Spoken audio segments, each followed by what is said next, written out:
Her lily hand her rosy cheek lies under, cousining the pillow of a lawful kiss.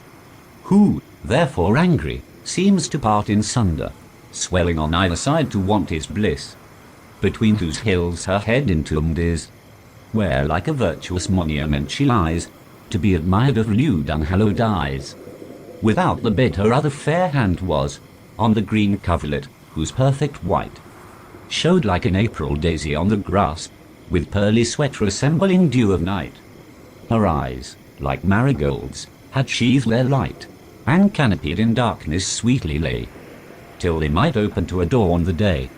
Her hair like golden threads played with her breath. O modest wantons, wanton modesty, showing life's triumph in the map of death, and death's dim look in life's mortality. Each in her sleep themselves so beautify, as if between them twain there were no strife, but that life lived in death, and death in life. Her breasts like ivory globes circled with blue, a pair of maiden worlds unconquered, save that their lord no bearing yoke they knew, and him by oath they truly honoured. These worlds in Tarquin new ambition bred, who like a foul usurper went about, from this fair throne to heave the owner out. What could he see but mightily he noted? What did he note but strongly he desired? What he beheld, on that he firmly doted, and in his wilful eye he tired. With more than admiration he admired her azure veins, her alabaster skin, her coral lips, her snow-white dimpled chin. As the grim lion fawneth o'er his prey, sharp hunger by the conquest satisfied, so o'er this sleeping soul doth Tarquin stay, his rage of lust by gazing qualified, slacked, not suppressed, for, standing by her side, his eye, which late this mutiny restrains, unto a greater uproar tempts his veins, and they, like straggling slaves for pillage fighting, obdurate vassals fell exploits effecting, in bloody death and ravishment delighting, nor children's tears nor mothers' groans respecting, swell in their pride, the onset still expecting. Anon his beating heart, alarum striking, gives the hot charge and bids them to their liking. His drumming heart cheers up his burning eye, his eye commends the leading to his hand, as proud of such a dignity, smoking with pride, marched on to make his stand.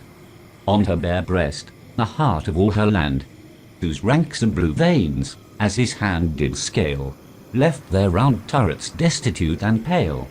They, mustering to the quiet cabinet, where their dear governess and lady lies, did tell her she is dreadfully beset, and fright her with confusion of their cries. She, much amazed, breaks up her locked-up eyes, who, peeping forth this tumult to behold, are by his flaming torch dimmed and controlled.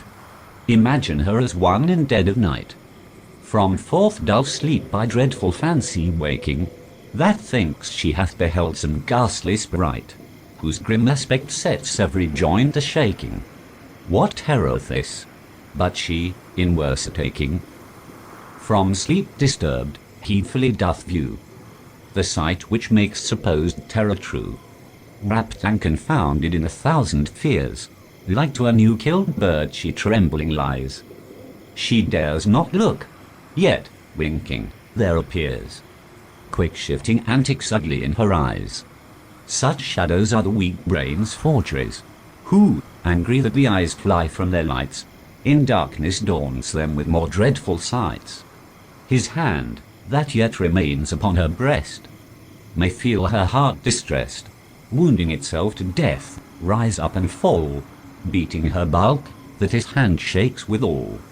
This moves in him more rage and less of pity, to make the breach and enter this sweet city,